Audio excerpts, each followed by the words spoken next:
अस्सलाम वालेकुम प्यारे बच्चों, उम्मीद है आप लोग खैरियत से होंगे।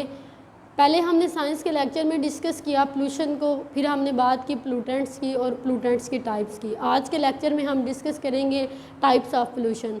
3 पोल्यूशन की मेजर टाइप्स होती हैं, एक होती है वाटर पोल्यूशन, एक होती है लैंड पोल्यूशन और एक होती है एयर पोल्यूशन। तीनों को वन बाय वन हम डिस्कस करेंगे, फिर हम उसकी साथ में उसके काजेज़ और उसके इफ़ेक्ट देखेंगे। काजेज़ होता है कि वो कौन सी चीज़ें होती हैं जिसकी वजह से वो पोल्यूशन काज होती है। इफ़ेक्ट होता है कि उस पोल्यूशन के असरात क्या होते हैं, उस पोल्यूशन के एनिमल्स के ऊपर असरात देखेंगे, हम ह्यूमंस के ऊपर उसके असरात देखेंगे और उसके प्लांट्स के ऊपर असरात देखेंगे। काजेज़ की जब हम बात करेंगे तो उसमें हम 2 तरह के काजेज़ डिस्कस करेंगे हर पोल्यूशन के। एक हम देखेंगे उसके नेचुरल कॉज कौन से हैं और मैन मेड कॉज कौन से हैं। नेचुरल कॉज का मतलब ये है कि कुदरती उस पोल्यूशन के काजेज़ जो हैं वो कौन से हैं। मैन मेड काजेज़ का मतलब ये है कि ह्यूमन की एक्टिविटीज़ की वजह से वो पोल्यूशन कैसे काज हुई है। सबसे पहले हम बात करते हैं वाटर पोल्यूशन की। वाटर पोल्यूशन क्या होती है कि पानी की आलूदगी। पानी की आलूदगी कैसे होती है कि जब भी अनवांटेड वेस्ट या केमिकल्स या जो भी एक्स्ट्रा पोल्यूटेंट्स जो होते हैं वो पानी के अंदर ऐड हो जाएं तो वो पानी को गंदा कर देते हैं, उसको हम कहते हैं वाटर पोल्यूशन। इसी तरह से एयर पोल्यूशन होगी, जब गैसेस वगैरह वेस्ट गैसेस जो होंगी जब वो एयर के अंदर ऐड होंगी तो वो एयर को पोल्यूट कर देंगी, एयर को गंदा कर देंगी, उसको हम बोलेंगे एयर पोल्यूशन। बिल्कुल इसी तरह अनवांटेड चीज़ें पोल्यूटेंट्स जब लैंड के ऊपर आएंगे तो लैंड को वो पोल्यूशन काज करेंगे और उसको हम बोलेंगे लैंड पोल्यूशन। अच्छा जी, सबसे पहले हम बात करते हैं वाटर पोल्यूशन की। वाटर पोल्यूशन के काजेज़ हम 2 तरह से देखेंगे। एक काजेज़ होते हैं नेचुरल काज, दूसरे हम देखेंगे मैन मेड काज कौन से हैं। जैसे कि मैंने आपको अभी बताया कि मैन मेड का मतलब है कि कुदरती ह्यूमन की एक्टिविटीज़ जो है वो पोल्यूशन कैसे काज करती हैं, और नेचुरल का मतलब ये है कि कुदरती जो नेचुरल इवेंट्स होती हैं उनकी वजह से ये पोल्यूशन कैसे काज होती है। नेचुरल काज में आते हैं वाल्केनोज। लावा जो है वो जब पानी के अंदर ऐड होता है या वो लावा का मटेरियल जो होता है वो जब पानी में शामिल हो जाता है तो वो वाटर पोल्यूशन काज करता है। उसके बाद सेकंड आएगा एनिमल वेस्ट।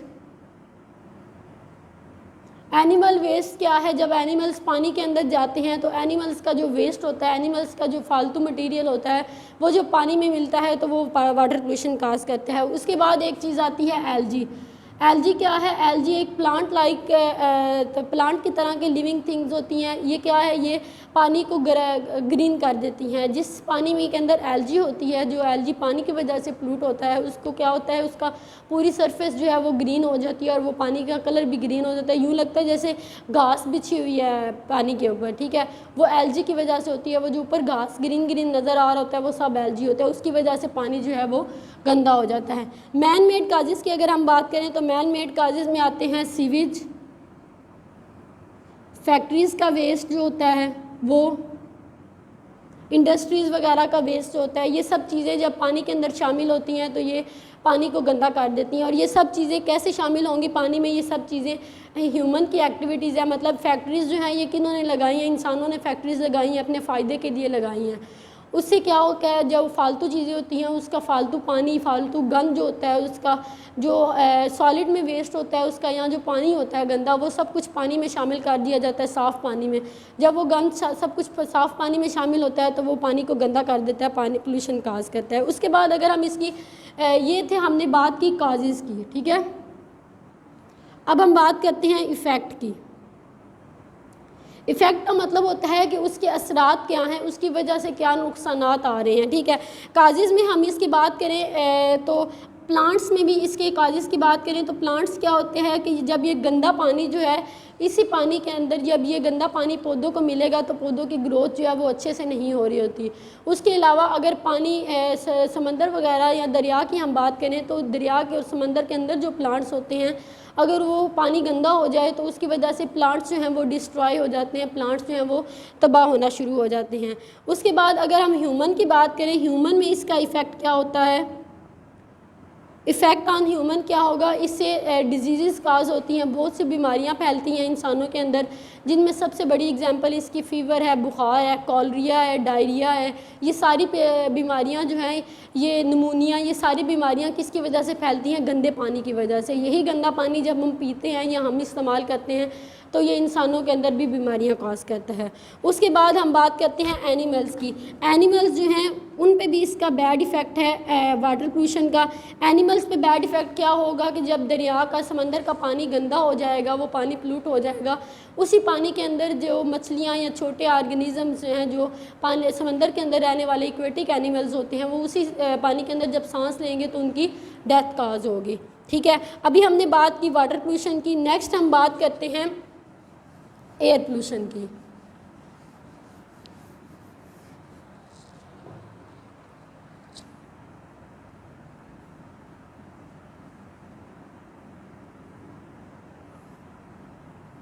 एयर पोल्यूशन क्या होता है कि जब अनवांटेड गैसेस वगैरह जो होती हैं, फालतू गैसेस जो हैं जो डेंजरस होती हैं इंसानों के लिए, जैसे हमने पहले भी साइंस के एक लेक्चर में डिस्कस किया था कि कार्बन मोनोऑक्साइड और नाइट्रिक ऑक्साइड जो गैसेस होती हैं ये क्या करती हैं, ये ग्लोबल वार्मिंग कॉज करती हैं। इनको हम ग्रीन हाउस गैसेस भी कहते हैं। ग्रीन हाउस इफ़ेक्ट में भी इनका अमल होता है। ठीक है, इनको हम ग्रीन हाउस कहते हैं क्योंकि ये ग्रीन हाउस इफ़ेक्ट काज करती हैं और ग्लोबल वार्मिंग काज करती हैं। इसका मतलब है कि ये गैसेस जो हैं ये डेंजरस होती हैं। ये गैसेस जब हवा के अंदर जो नेचुरल एयर है उसके अंदर जब शामिल होती हैं तो वो एयर को पोल्यूट कर देती हैं। उसको हम कहते हैं कि वो क्या हो गई है, वो एयर पोल्यूशन हो गई है। एयर पोल्यूशन की अगर हम काजेज़ की बात करें तो इसमें भी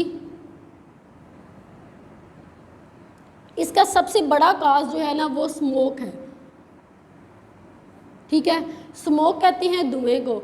ये धुआं फैक्ट्रीज़ का धुआं भी होता है। जो फैक्ट्रीज़ जब वर्क करती हैं तो फैक्ट्रीज़ का धुआं निकलता है, वो धुआं हवा के अंदर शामिल होता है। बिल्कुल इसी तरह जब हम गाड़ियाँ वगैरह चलाते हैं, जो गाड़ियाँ रोड के ऊपर चल रही होती हैं, जो मोटरसाइकिल, बाइक्स, ट्रक्स वगैरह चल रहे होते हैं, उनका भी जो धुआं होता है, जो पेट्रोल से निकलने वाला धुआं होता है, वो भी हवा को आलूदा करता है। ठीक है, उसके बाद जब हम आग जलाते हैं, लकड़ी वगैरह जलाते हैं, तो उसका लकड़ी का जो धुआं होता है उसमें भी गैसेस मिली हुई होती हैं, कार्बन मोनोऑक्साइड वगैरह, वो सब एयर को पोल्यूट करती हैं। ठीक है, तो ये स्मोक जो है ये कहाँ कहाँ से आ रहा है? स्मोक 3 जगह से आ रहा है, फैक्ट्रीज से, ठीक है, फायर से और व्हीकल से। ठीक है, उसके बाद जो है एक और होता है, इसका इफेक्ट है, वो है gases from fossil fuel.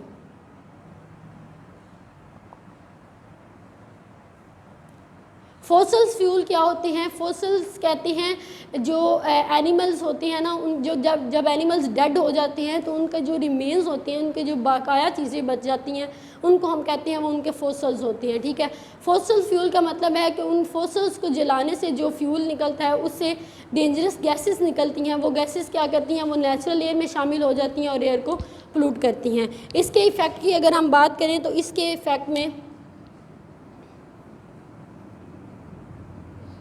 Human में इसका इफ़ेक्ट देखें, इंसानों पे इनके क्या असरात हैं, तो इंसानों पे इनके बहुत डेंजरस असरात हैं। मतलब ये इंसानों में बहुत ज़्यादा बीमारियां काज करती हैं, जिसमें सबसे ज़्यादा आती है ट्रैकियल डिजीज़ आती हैं। ट्रैकियल डिजीज़ वो वाली होती हैं जो सांस लेने में दुश्वारियां पैदा करती हैं। ठीक है, उसके बाद हार्ट अटैक वगैरह,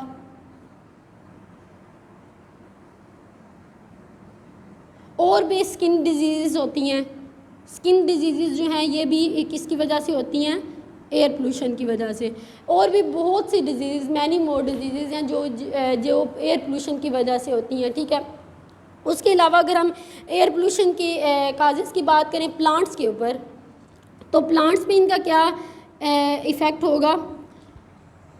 प्लांट्स जो हैं, आपको पता है कि प्लांट्स को जब वो ब्रीथिंग करते हैं, ब्रीथिंग के लिए प्लांट्स को कार्बन डाइऑक्साइड की ज़रूरत होती है। ठीक है, ब्रीथिंग, रिस्पायरेशन और फोटोसेंसिस, ये दोनों अमल जो है इनको करने के लिए पौधों को गैसेस की ज़रूरत होती है।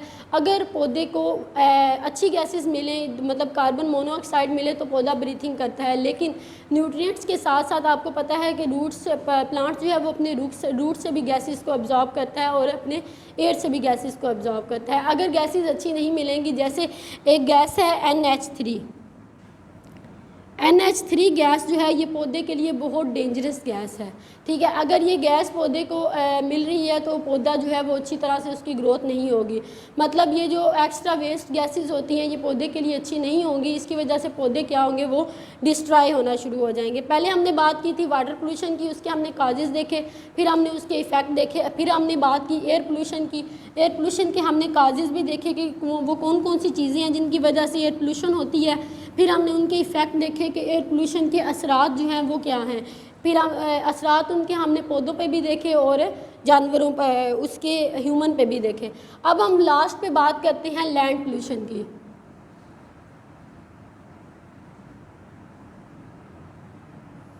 लैंड पोल्यूशन का मतलब है कि जब अनवांटेड वेस्ट या केमिकल्स वगैरह सॉइल के अंदर शामिल हो जाती हैं और वो सॉइल को डिस्ट्रॉय करना शुरू कर देते हैं, या लैंड के ऊपर शामिल हो जाते हैं और लैंड को ख़राब करना शुरू कर देते हैं, तो उसकी वजह से जो पोल्यूशन काज होती है उसको हम कहते हैं लैंड पोल्यूशन, ठीक है। अब हम बात करते हैं लैंड पोल्यूशन के काजेज़ की।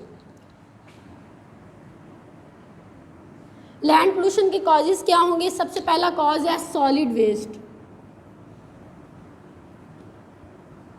सॉलिड वेस्ट क्या होगा? घरों का जो गंद होता है या फैक्ट्रीज़ वगैरह से हम जहाँ से भी गली वगैरह साफ़ करते हैं तो वो सारा गंद हम एक जगह के ऊपर इकट्ठा कर देते हैं। आप लोगों ने, बहुत से बच्चों ने नोट की होगी ये बात कि जितना भी मोहल्ले का गंद होता है, घरों का गंद हो या सब लोग जो है वो सारा एक जगह के ऊपर इकट्ठा करना शुरू कर देते हैं। वो जब गंद एक जगह पे इकट्ठा होना शुरू हो जाता है तो उसके अंदर स्मेल आ जाती है। उस स्मेल की वजह से और उस गंद के अंदर बहुत से डिजीज़ मतलब उसके अंदर बहुत से कीड़े मकोड़े आ जाते हैं और वो डिजीज़ काज करते हैं और उसमें फिर बीमारियां फैलना शुरू हो जाती हैं, ठीक है। ये सबसे बड़ा जो लैंड पोल्यूशन का कॉज है वो सबसे बड़ा क्या है? सॉलिड वेस्ट है। सॉलिड वेस्ट जो है ये वेस्ट घरों से भी आ सकता है और इंडस्ट्री से भी वेस्ट निकलता है, ठीक है। उस सारे वेस्ट को जब एक जगह के ऊपर इकट्ठा करना शुरू हो जाते हैं तो उसके अंदर स्मेल बनती है और वो काज करता है। उसके बाद इसके अलावा और भी केमिकल्स वगैरह जो हैं वो भी सॉलिड वेस्ट के साथ साथ केमिकल्स जो हैं ये भी लैंड पोल्यूशन काज करते हैं।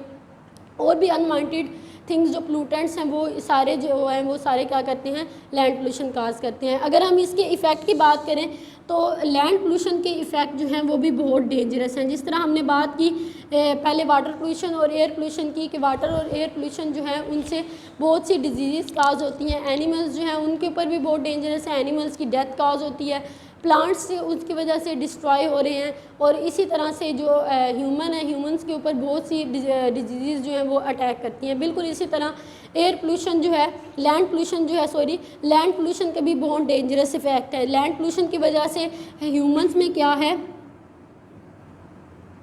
स्किन डिजीज़ फैलती हैं, ठीक है। स्किन डिजीज़ जो हैं ये लैंड पोल्यूशन की वजह से फैलती हैं। उसके अलावा डेथ ऑफ एनिमल्स होती है। एनिमल्स जो होंगे, आप पता है जब एनिमल्स जो हैं वो उनको अच्छा माहौल नहीं मिलेगा, उनको अच्छी इन्वायरमेंट नहीं मिलेगी, साफ़ इन्वायरमेंट नहीं मिलेगा, उनको अच्छी गैसेस नहीं मिलेंगी तो एनिमल्स की क्या है? वो डेथ होने लग जाएगी। एनिमल्स की क्या होगी? डेथ अक्रेंस ज़्यादा हो जाएगी, डेथ रेट उनका ज़्यादा हो जाएगा। उसके बाद अगर प्लांट्स की बात करें तो प्लांट्स जो हैं वो भी डिस्ट्रॉय होना शुरू हो जाएंगे, तबाह होना शुरू हो जाएंगे। आज के लेक्चर में हमने डिस्कस किए 3 types of pollution, air pollution, water pollution और लैंड पोल्यूशन। तीनों के हमने 1 बाय 1 कॉजेज़ देखे, वो कौन सी चीज़ें हैं, वो कौन कौन से पोल्यूटेंट्स हैं जिनकी वजह से ये पोल्यूशन काज होती है। फिर हमने 1 बाय 1 इनके इफ़ेक्ट देखे, एनिमल्स के ऊपर इनके इफ़ेक्ट क्या हैं, ह्यूमंस के ऊपर इनके इफ़ेक्ट क्या हैं और प्लांट्स के ऊपर इफ़ेक्ट क्या है। उम्मीद है आप लोगों को समझ आ गई होगी सब बच्चों ने और आपने लेक्चर को एंजॉय भी किया होगा। Thank you.